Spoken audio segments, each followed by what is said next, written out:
I have 8 wines in front of me, and we're going to find out which wine is best. Okay, so today we have Chardonnay, a little Chardonnay showdown, and this one is going to be extremely fun. You're either one of two types of people. You either love Chardonnay, you love that rich, buttery popcorn feel, or you absolutely hate it. And I fall a little bit more on the I don't care for it side. So this is going to be a very, very even competition. Chardonnay is very exciting for a few reasons. It's extremely popular and marketed, but the reason it's so exciting is it can be done in so many different ways. With Pinot Grigio, what we did last time, it was extremely straightforward. It's really hard to mess up Pinot Grigio, right? With Chardonnay, you can screw it up so bad. Chardonnay is one of those grapes where you can do it a multitude of different ways. And when it's good, it's really good. But when it's bad, it sucks. I won't be surprised if today I say one of these wines suck. And I'm not going to be surprised if Chardonnay convinces me to like Chardonnay a little bit more. So I'm going to have to grade it based on a few different characteristics. One, I'm going to have to grade it on the feel, the weight of the liquid. Chardonnay is one of the only white grapes that is aged in oak. And so instead of just being a white wine, it's got this extra characteristic attached to it that adds flavors like the butter, like the toasted brioche, and the baking spices that a lot of you hear sommeliers and people who describe wines say. Baking spices like nutmeg and any sort of nutty note. I mean, that comes from the oak, that comes from a tree, right? So Chardonnay is going to be a little different. I really have to grade it on overall enjoyability as well as technique. I'm going to bring my sommelier into this and really explain to you the differences in Chardonnays. You're going to see the levels to the butter, to the oak, to what makes Chardonnay a Chardonnay. We have wines from Australia, California, California, California, California, Washington, Columbia Valley, Argentina, and then Chablis, France, which is one of the best Chardonnays out there. However, we're going to figure that out today. I'll explain as I grade these on feel, texture, enjoyability, as well as technique, because that's huge for Chardonnay. If it's not done well, it's just marketed to you. That's why it's on the shelf. So I'm going to be very critical of Chardonnay. The way you could screw it up is too much barrel, overdoing the barrel to where it's just overwhelming and too rich, too creamy. For those who love the butter, I will make sure I take that into account. But if you're using the butter, and mainly if you're using the barrel to accent Chardonnay, the grape, the wine, you're going to go up in the rankings. That's the way to do it. So here we go. Without further ado, let the showdown begin. When I taste and smell this Chardonnay from Australia, I get nice apple, brioche, some pineapple, some orange flowers, light butter. This seems pretty straightforward. It seems like it's going to be rich. It seems like all of them are. All right, here's the taste. That had enough crisp to it. That wasn't bad. Little nail polish, which is not great, but it's got all three characteristics. Two of them great. The nail polish, the third one, is not awesome. It's got some acidity. When it comes to the weight of the wine, it feels medium bodied, pretty even. It's not too strong, it's not too light, which is a bonus. The green apple and the apple take over in the taste. The smell was slightly tropical, but butter all the way through. Not a bad entry, Yellowtail. Not a bad entry at all.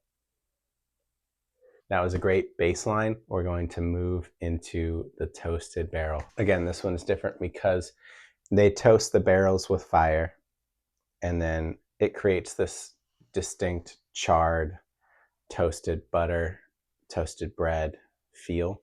You can really tell in the color. It's extremely yellow. This should be fun. Here we go. Oh my gosh. Oh my gosh. Buttered popcorn. Absolutely buttered popcorn. And I promise you, I just took one little whiff and it smells like a movie theater. If this comes out and it just absolutely resembles dipping crab into butter, or if it resembles actual buttered popcorn or butter over a baked potato and it does it well, it's going to get a pretty high entry, even though I am not a huge fan of the butter. So let's see. Wow, that butter is overwhelming. You really don't get any citrus, any fruit on this at all. Let me see if I can try and pull something out of there.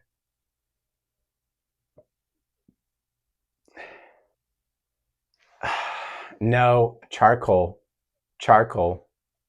No fruit, but charcoal. Gosh, that is rich.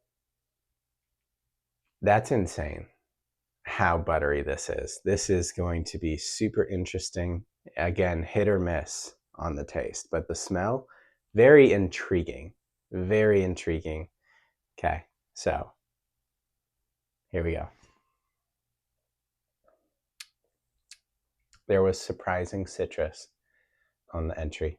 And man, while I cannot tell you, like, I'd force saying a golden apple, the butter, white bread, that was the main feel. The nose or the aroma on this wine was way stronger than the taste.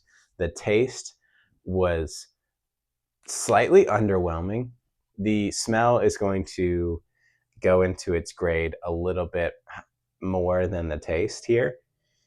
I mean, it's just straight up melted butter. And when you taste it, it's a little underwhelming. All right, so overall, the aroma is going to take that farther than the taste. However, underwhelming. So we're going to move forward to Sonoma Coast, Sonoma Couture, which is on the Sonoma Coast of California. Again, that's going to be mainly where you find your Chardonnays in the grocery store. I bought the best of the best I could find. I'm really going to give the Sonoma Coast a fighting chance, and then also find out if this is really worth the $25 price tag for you guys. So here we go. When I smell and taste this Chardonnay from Sonoma Coast, I get, that was very nice. Elegant butter, pear, apple, stone fruit, a little bit of salinity, which is something that I was hoping for with it being on the coast. So that salt water and the salty air. I'd go so far as to define this as a Fuji apple aroma, golden delicious apple, something that you're looking forward to eating versus just a regular old Granny apple, Granny Smith apple. So a little bit of lemon. This has more character. This is definitely throwing more dimensions at me. Yeah, this is overall orchard fruits and an accent of butter. So very excited. Lemon dominant, back of the mouth. It didn't linger too long. It came, it went.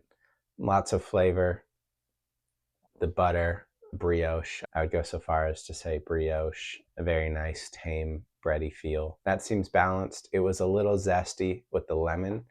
You could even say some slight sweetness on the bottom half. Yeah, that's nice. I believe that this is a Chardonnay that used the barrel as an accent piece. I will also say that I have seen it done better. So keep that in mind. Sonoma Couture, $25. One of the more expensive Chardonnays that you can spend your money on. And right now, it just seems straightforward, consistent. It is so far the best, the most well put together one. So that is going to put it in a category of its own. All right. I should do, let me know if I should do this, and I'll have to find a way to edit this, but like that whole S tier, A tier, B tier, C tier wine ranking systems, that would be pretty cool. I'd give this a solid B. It's consistent. It seems like it's a Chardonnay that is well put together, well crafted, uses the barrel as an accent piece. Lots of flavor. It wasn't intense, just condensed, lots of condensed flavor. So anyways, moving forward. Moving to Rombauer, it's going to be the second most expensive one on the board besides the Chablis. Rombauer is about 30, 35, depending on where you get it. When I taste and smell this Rombauer Chardonnay from California, I get a lot darker of a butter feel. You can't say brioche on this one. You can say caramelized butter, almost a little nuttiness. Yeah, melted butter. It's very butter forward. And if you're tired of me saying butter, I am too. But I'm trying to pull out any citrus from this. And I really can't. And I really can't. Like, I'm going to be honest with you. I don't force things. And when I tell you that this is extremely butter forward and it's tough to cut through that layer and get a different note, it is. It's tough. Bruised apple. There's a little bit of a green note going on. Maybe starfruit. Maybe starfruit. Yeah, I'd give it starfruit and a little bit of lemongrass, you know, a more herbaceous sort of lemon feel to it, but it's 90% deep dark butter and then 10% everything else. Here we go on the taste. You know, it does lead with that butter. This is the first one I'm getting the baking spices or very, very light white pepper, potentially cinnamon here, light brown sugar. And you know what's cool is that I wouldn't even characterize a lot of it as butter. I would characterize it as the light brown sugar. It's more on the sweet and tertiary side than on the buttery and rich and caramelized side. So yeah, it's interesting for sure. However, it's got two different elements fighting each other right now, and I don't think they're working in complement, which is disappointing. I would honestly go with the Sonoma Coast at this point over this one because this one seems pretty consistent and I know it won't fail me, and I have multiple things to look forward to with that apple and the butter and all the other notes. But this one, I'm getting a little bit of zestiness and I'm getting a little bit of that brown sugar. They're both great. They're not working in complement. So I will keep that in mind. Again, all these wines are going to be so different. So it's going to be tough for me to really rank them. However, this one I will say is different from the rest. So, all right, to the unoaked Chardonnay over here. The way I find out it's an unoaked Chardonnay is when I sniff it and I taste it and there's something missing. There is just absolutely no flavor, a little bit of that orchard fruit, apple, pear, and then there's a little bit of like this buttery feel, like this need. Imagine if I took a teaspoon of butter and I gave you an entire baked potato and I just poured just a small amount of butter on that entire baked potato. And that's what an oak Chardonnay is going to taste like. It's going to be like, I need more.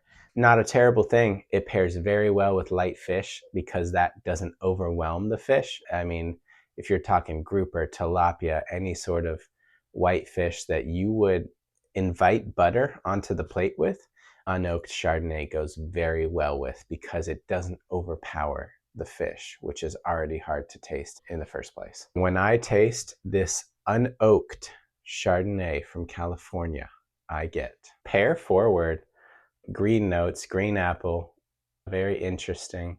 It seems super light. There's also some sort of menthol or mint going on. And I'd go so far as to add a mineral note in there, like flint or,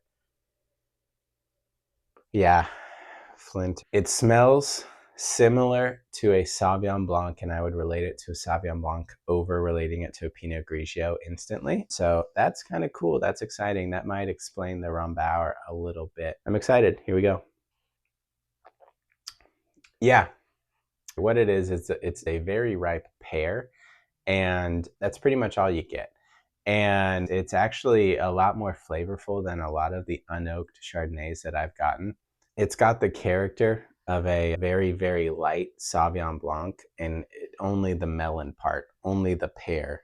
Like, I could go so far as to say a little bit of honeydew, relate it to a honeydew that you're not ready to bite into. The honeydew, or those green melons, not the cantaloupe, the other one, right? The green one.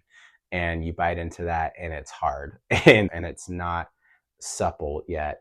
It has some characteristic of just light green melon. Again, very nice with a very light dish. You know, I said at the beginning that unoaked Chardonnay is going to be fighting an uphill battle. It's the underdog here because it doesn't have that help. I think this did pretty freaking well. It being pretty one-dimensional on the taste is absolutely going to play into it, but it had enough flavor on the aroma, and it was enjoyable. So yeah, that's very enjoyable. The texture, here's another thing I wanted to make sure I point out.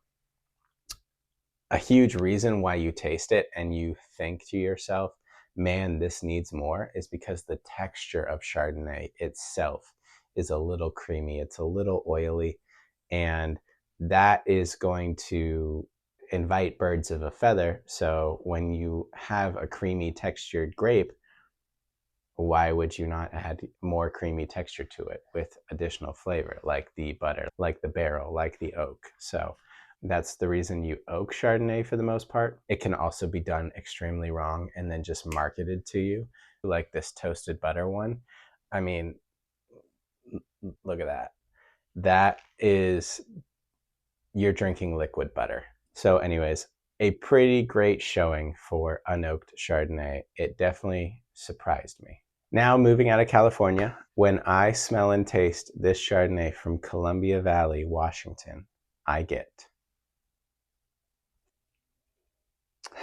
man, most all of them just lead with butter. So if you're drinking Chardonnay, expect it.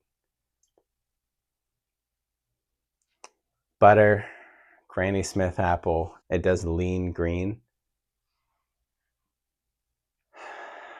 Green apple, star fruit. I'd say 50-50 on the butter and the citrus here. So well balanced, something to be said about that. Wow. Wow. So texture wise, that led with acidity. And that's great because when you're talking about creaminess, the opposite or the villain to creaminess is acidity, where the barrel adds the textured layer in your mouth. The acidity comes in, it washes it clean. I'd give it white bread brioche over actual butter, slightly charred.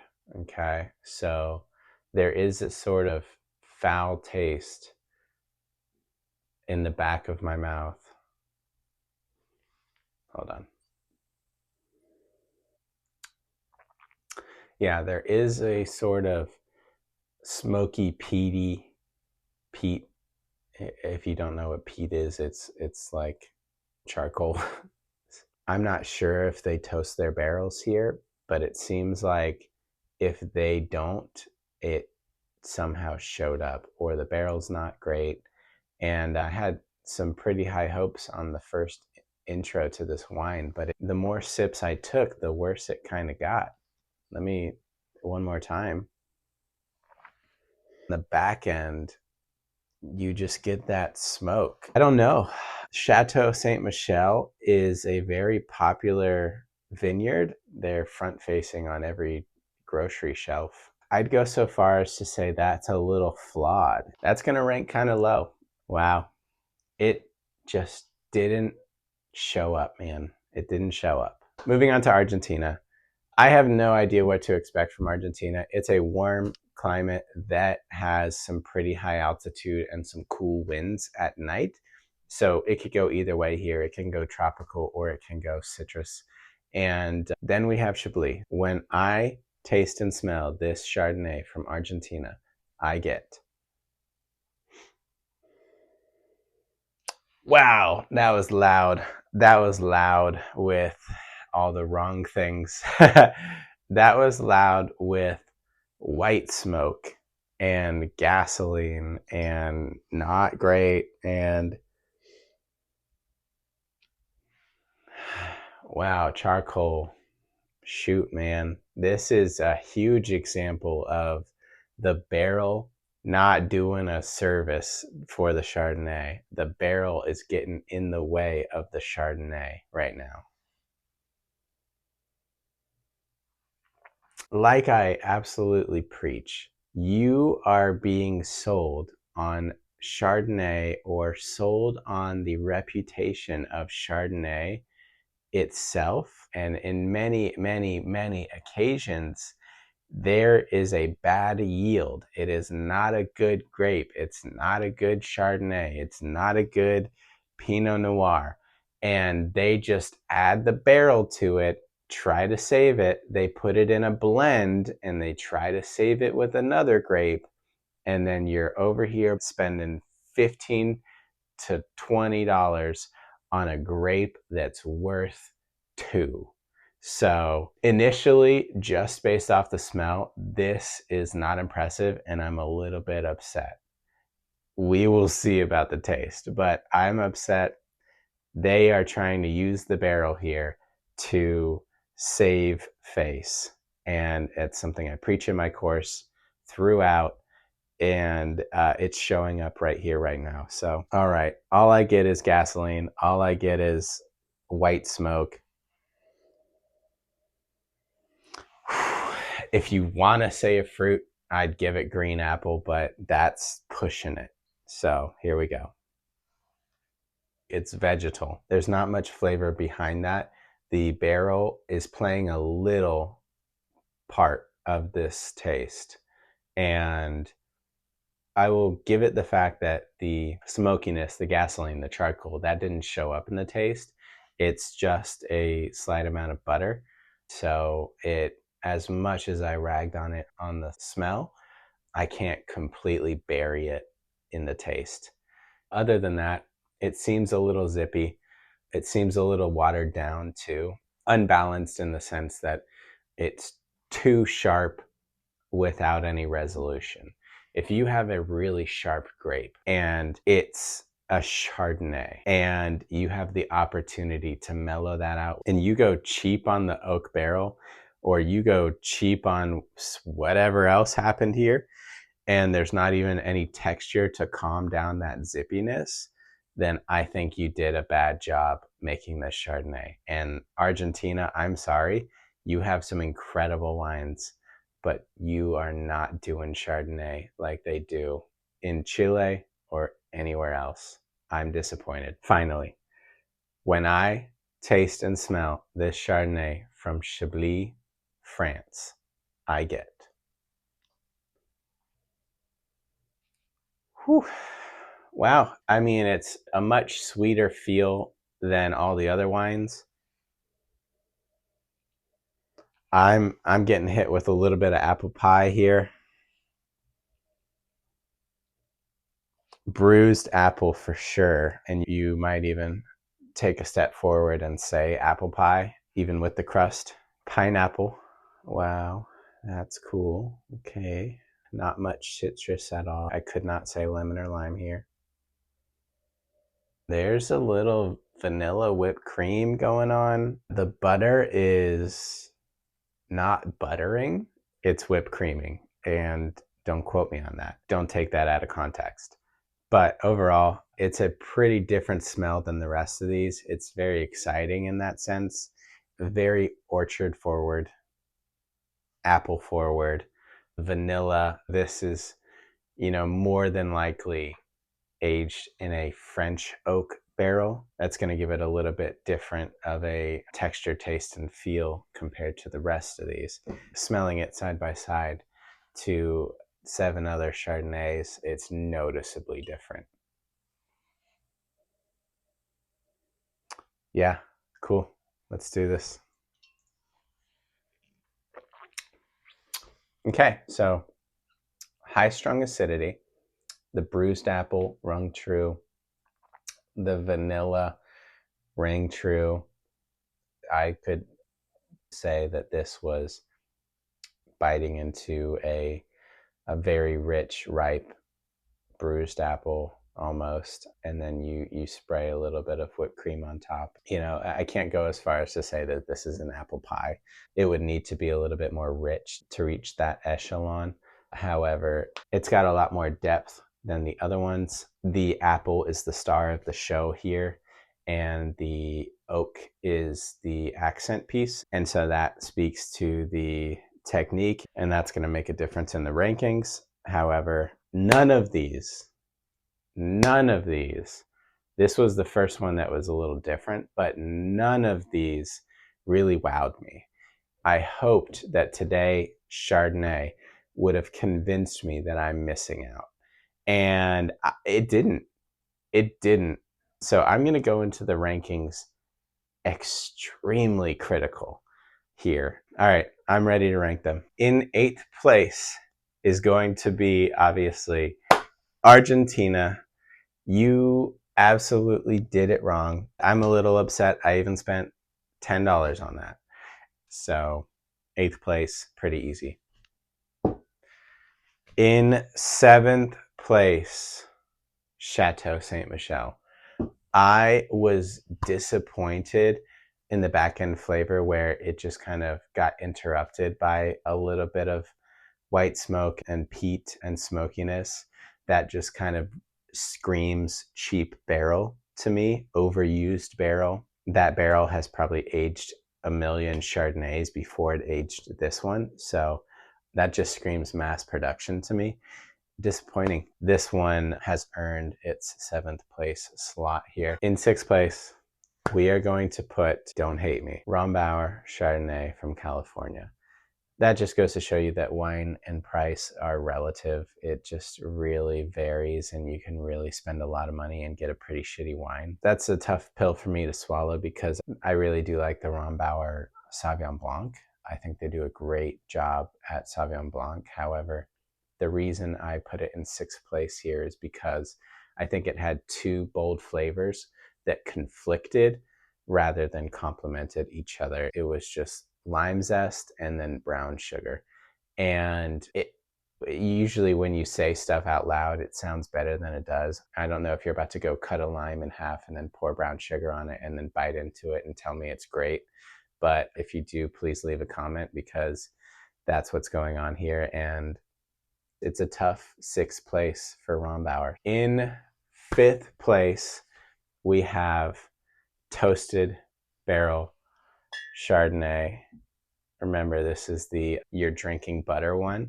But the reason it's in 5th place and above the Rombauer here is because the aroma was just so true to itself. It smelled like movie theater butter. I would absolutely have dipped crab or scallop or lobster into this and have been confident it was butter.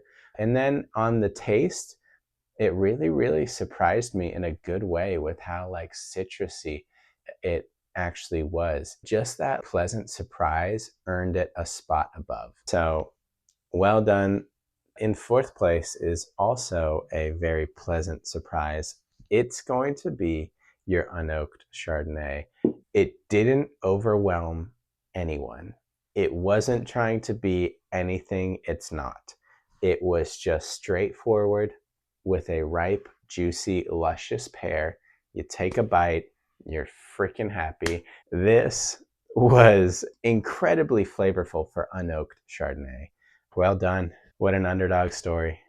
We're in the top 3, and you'd be shocked to see Yellowtail, one of the most mass-produced wines out there, be in the top 3, and so am I.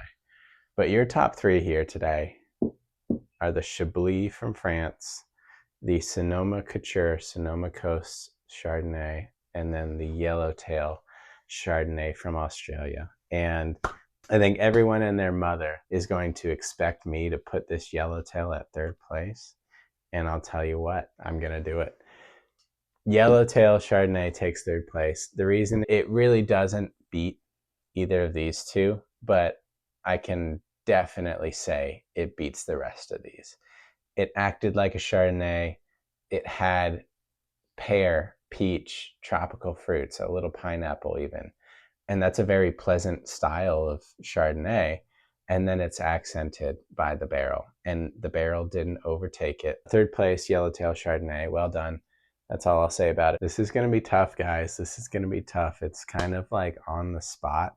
I've thought about it, but it really is 50-50. The scales are pretty even here, and so it's just going to take that grain of sand to outweigh the other one here.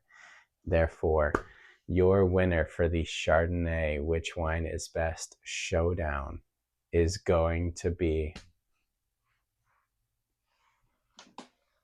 Chablis.